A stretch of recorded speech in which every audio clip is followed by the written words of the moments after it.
This podcast is brought to you by the Ultimate Lettering Quiz. Find out just how much you really know about letters by taking the quiz for free on martinaflor.com/quiz. Enjoy!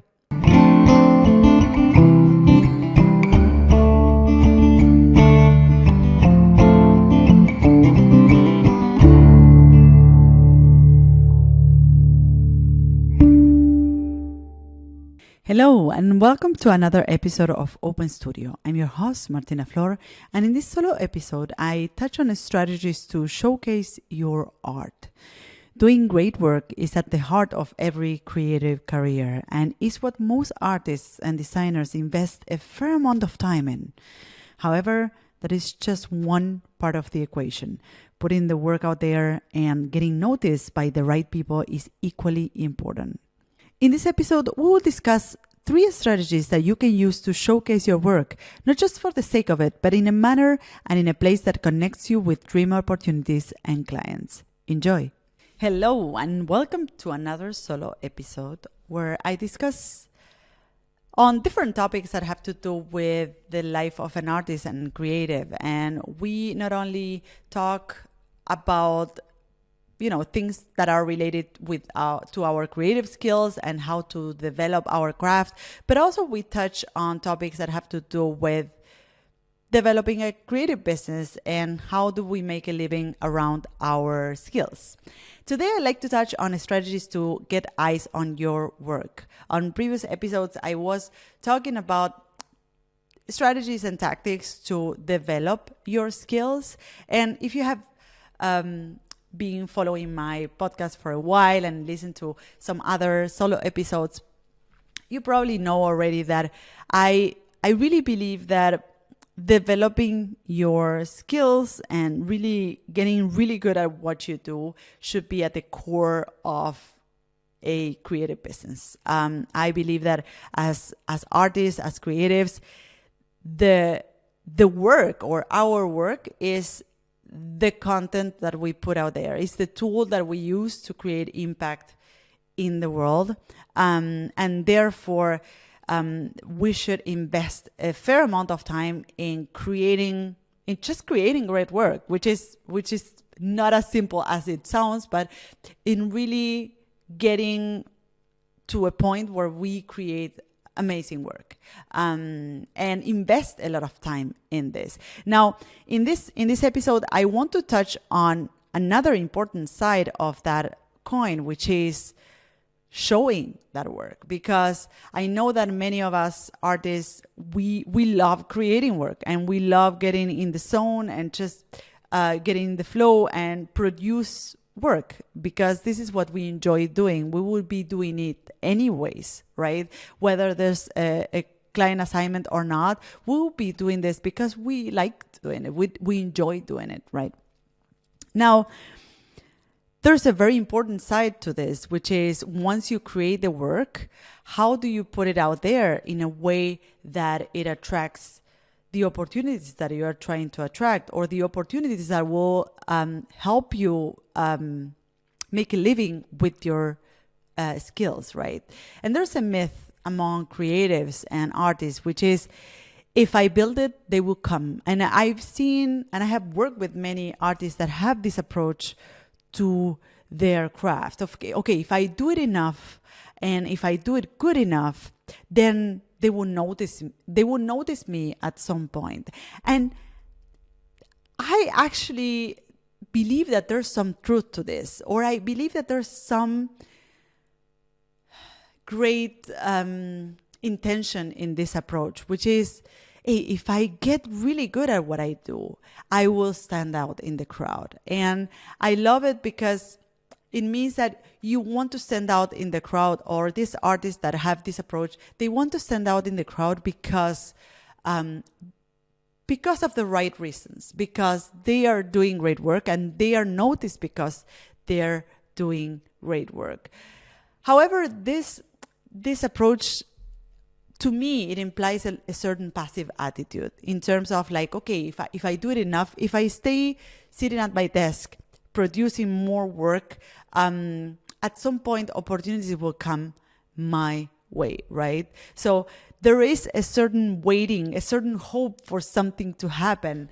Whereas I really advocate for having a much more proactive attitude towards your work, your life, your business, which is going after the opportunities that you want to create for your business and life, and going after or reaching out to the people you want to connect with, reaching out to the clients you want to connect with. I believe that having a proactive attitude gives you a control over the outcome, and having control over the outcome really helps you create or develop confidence, which I think is also a very important asset that every artist and creative should develop side by side with their craft, right? I always say that the better you get at what you do, the more confidence you gain, the more validation you gain, the more recognition you gain, and therefore you start building confidence. You start seeing results that are thanks to your own attitude towards your work, right? So having results, seeing, being in control of the outcome really gives you, or really helps you build confidence. And I think this is a very important asset to have as a creative, as an artist. Now, going back to the topic of today's episode, which I'm gonna keep it snappy and short, like I try to do with the solo episodes, and I'm gonna try to do that with this solo episode as well. So bear with me, because I want to leave you with a couple of strategies that you can start thinking of to start showcasing your work. Now, why showcasing your work is important? We were just discussing that doing great work is very important, and it's what most of us artists invest most of our time in, right? However, if no one sees it, no one will hire us for it. No one will notice us. No one will commission us to create more of it, and therefore we will not be able to sustain a livelihood through our skills or through our art, right?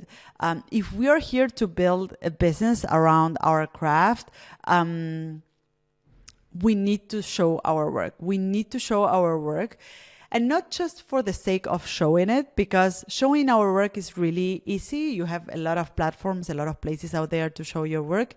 However, you need to also show your work in a manner and in an intentional way that really connects with the opportunities and the people you want to connect with, which leads me to the second reason why showcasing your work is important. The work in our creative business, the work is the tool, is one of the main tools that help us connect with our potential clients, ideal collaborations, help us start our self-initiated projects. Of course, there's other things that have a role in this, right? The work is not the only thing that connects us with opportunities, right? There's also certain skills that we need to have, approaching people, being proactive in your business. But the work is the magnet that help us start the conversation with whoever we want to work with. And we need to showcase it in a way that really connects with that people, that really calls the attention of that people. Just putting work out there doesn't necessarily connect us with opportunities, but putting it in an intentional way in places where people that we really want to connect with will see it in a manner that it will call their attention. This is what we are aiming for with the strategies that we are going to look into in these episodes. Now, let's go shortly through the mistakes that I see many artists doing out there. And later in the episode, I'm going to share with you the 3 strategies that I want to share with you today around how to showcase your work in the best way possible to connect with the clients, the opportunities, the collaborators, and start the projects you want to start doing.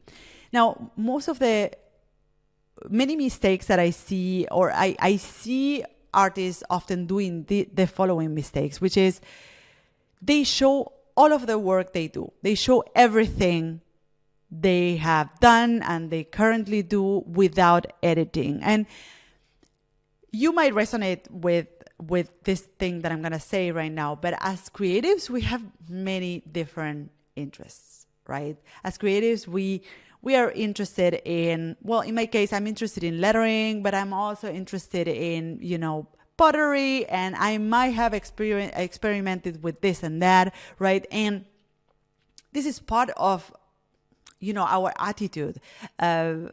We have grown into a state of curiosity, which leads us into many different creative endeavors, right? However, the work that you show needs to be edited. You need to edit the work that you're showing, so that someone that visits your website or checks your Instagram or goes onto your blog gets an idea of what you're all about, gets an idea of what is the thing that you're trying to do, what is the main tool that you're using to create an impact with your work, right? So we know that you're very creative, and most of us artists have several creative endeavors, but the one thing that you need to show and show often is the one thing you want to get more of, or you want to do more of. And this is why editing your work is so important. Now, this is a common mistake that I see artists doing, that they share everything they do. They share every single creative experiment they do, they share it on their social networks or their website or their blog. And it's fine to share your journey with others. As you share different creative endeavors, you may also share other things that have to do with your life and personal stuff and family stuff, right? Why not sharing your different creative endeavors? But what is important is that when it comes to attracting the opportunities that you want to attract and the clients that you want to attract, you need to give a clear message. You need to, at a first glance, explain to them what you're all about, what you can do for them, and, just be really clear about that message. So editing your work is very important. Now, another mistake that I see artists doing is that they show the work without context as a pretty picture. So if you scroll down their website, you just see pictures and you don't get to see the working context. No mock-up, no escenification of what that thing is, right? And I often say this to the members of my group coaching program, where we work through, creating a portfolio that really connects them with their ideal customers, that we need to put our work in context, because we are not only creating pretty pictures for the sake of creating pretty pictures, but we are also creating tools for our customers to connect with their audiences, that help them tell their stories, that help them sell their products. So if we are creating, let's say, a lettering piece for a packaging, we need to show that lettering piece in context. We need to show our or the visitors of our website or our Instagram account or whatever place we're showcasing our work. We need to show our work in context in a way that shows potential clients and collaborators what is the work doing, what is that lettering that I created doing for my customer, for that person that commissioned me with that project, right? So I see this happening often, that when I go to the website of an artist or a commercial illustrator, that I just see pretty pictures and I don't get to see the working context. So if it's an illustration for a magazine cover, I don't get to see the magazine cover or the illustration in the magazine cover. If it's an illustration for a packaging or a product, I don't get to see the illustration in the on the packaging and the final product. And there's also no explanation behind that result. And I really think that as artists, we also need to put to the front the fact that we are not only like pretty picture makers, but also that we can think conceptually, that we can elaborate ideas. And this is why giving your work or showcasing your work with context is so important. Giving an explanation why you came to this result can also give potential clients and people checking out your work an idea of who you are, where you're coming from, and what is your way of thinking about a certain project. Another mistake that I see artists often doing is that they post their work only on Instagram as the only way to get discovered. They really believe that the more time they invest on social media, if they invest time in growing their following, they will connect with more opportunities. They will find more clients. And I often say that Instagram is not necessarily the place where you will find your customers. Instagram is really like going for the wide audience, whereas perhaps in the beginning you should be focusing more into connecting with clients one-to-one, instead of trying to show your work to a wider audience and hoping that some of this will end up being clients, right? I think that focusing on just a few clients and reaching out directly to them could be a much more productive strategy. So let's move on to the 3 things that you can start doing to show your work and attract your ideal customers, clients, assignments. So number 1, edit your work. Decide first what is the work that you want more of and get rid of the rest. I know this is a hard decision because you probably have so many skills. You probably have done many things in the past that you're proud of, and perhaps you don't want to do more of that, and you want to pivot into another direction. I know I did. For instance, I was a graphic designer, a traditional graphic designer for a long time, for over 7 years, and I decided at some point to pivot into lettering, and it was really important to get rid of to leave behind my work as a graphic designer and give a clear message to the world that I was interested in doing lettering, that I was good at doing lettering, and this is what I was all about, right? And I know that sometimes this leads to realizing that you don't have much to show in that specific area you want to go. But hey, that's a great chance to produce more intentional work, to say like, hey, wait, I want to go in this direction.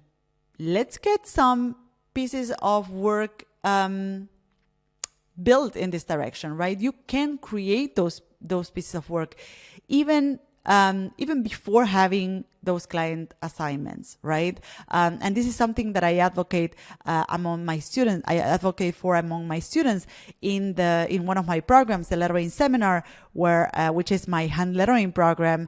I encourage them throughout the program to create their best lettering piece up until now, right? And I encourage them to create a portfolio piece that they will use to attract future opportunities in lettering, right? So realizing that you don't have so much to show in that direction that you want to go with your work, it is an opportunity for you to shape that direction. So don't get discouraged because when you edit your work, you end up with just a few pieces.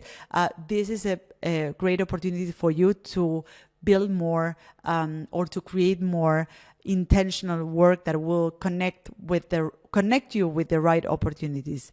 Now, the strategy number 2. So the strategy number 1 is edit the work. Decide in which direction you want to go with your work, which kind of work you want to do more of, and get rid of the rest. And if you don't have enough to showcase, produce more work. Strategy number 2, give it a context. Explain briefly what the project is about. What was your line of thought? What was the concept behind that result, that thing that you created? Give us the deeds and show us that you're just much more than a pretty picture maker, right? So give us context. Show us or tell us what was the line of thought that you followed to get to that result. Also, show the product in action. If you created a book cover, I want to see that design on the book cover. I want to see the final product. Ideally, I want to feel it, but if I don't get to touch the thing, I want to see how the final product looks like. So show us a pic of the book or create a mock-up. If you don't have a pic of the final product, create a mock-up. And if you don't have, let's say that you want to attract certain assignments in publishing, for instance, create artwork that you can mock up onto book covers and put that on your website. In this way this is the best way to connect with those people that will assign you with those projects, right? An editor, an art director that works at a publishing house, they're scouting for people that have book covers on their portfolio. This is what calls their attention. And if you want to attract those opportunities, you need to start using magnets for those people, and showcasing your work in a way that resonates with what they are looking for is the very first thing you need to start doing. The strategy number 3, showcase the work where your ideal client will see it. It's going back to what I was saying before. I often see artists that are just starting. I see them investing a lot of time on IG and constantly creating art just to post on IG, and investing a lot of time into creating content to post on IG. And as I was saying before, the truth is that in the very beginning, when you go wider, or the wider you go, the less chances you have to reach your clients. So the wider your shots, the less control you have on the outcome. Whereas if you start small and you make a list of the people you want to work with, and you try to reach out to them in new ways, in ways that call their attention, sending an email, sending promotional material, calling them, just trying to connect one-to-one and starting conversations with that people would get you much better results than just, putting your work in the sea of social media and hoping that someone will see it. So, and also bear in mind that using social media is not for free in terms of the time that it requires. Sometimes, and you can relate to this, sometimes going onto social media to share your work means spending one time creating that post, writing the copy for the post, and then spending another 2 hours just interacting with people and just going down the rabbit hole of social media. So what if you would be using that time to just connect with identify your ideal clients or the people you want to work with, and focusing your efforts on connecting with that people. So those are the 3 strategies that I want to leave you with today. Just to wrap up, edit your work, decide what is the work that you want to be doing more of, and get rid of the rest. And if you don't have enough to showcase, create more. Number 2, give it a context. Show us first, explain us how did you get to that result? How was your creative thinking behind, the concept behind that image that you created, and also show us that, when I say give it a context, explain us how did you get to the result, but also show us the result, the actual product. If you created a book cover, show us the cover on a mock-up, on an actual book cover. If you created a packaging design, show us the packaging design on the packaging, right? And strategy number 2, showcase the work where your ideal clients will see it. And don't assume that social media is where your ideal client will go find your work. Sometimes showing your work to clients directly and getting a portfolio meeting with a client is much more productive than just creating work to post on social media. So I hope these strategies will help you, start thinking about what are the things that you're currently doing to put your work out there, and what are the things that you could improve or you could be doing better, right? As I said before, or in the very beginning of the episode, doing great work is at the core of what we do, and it is great that you're already investing a lot of time into creating great work and getting really good at what you do. Now, getting eyes onto your work and showing the world what you're capable of doing is really important for you to continue doing this and to, attract the opportunities that you want to attract and create a business around your skills. So thank you so much for listening today, and see you on the next episode of Open Studio. Bye-bye. So this is it. I hope you loved this episode. You can find me, the host of the show, on social networks at Martina Flor on Instagram, Twitter, and Facebook. If you have a question or comments, go to martinaflor.com/podcast, where you can see previous episodes, find show notes, and send voice memos with your comments and questions. You can also watch these episodes on YouTube. Just go to martinaflor.com/YouTube to find them. You can, of course, listen to all our episodes on your favorite podcast platform. If you loved this episode, subscribe to this podcast. And if you leave us a review, it will help others find us. Thank you all for listening, and see you in the next episode of Martina Flor's Open Studio. Bye-bye.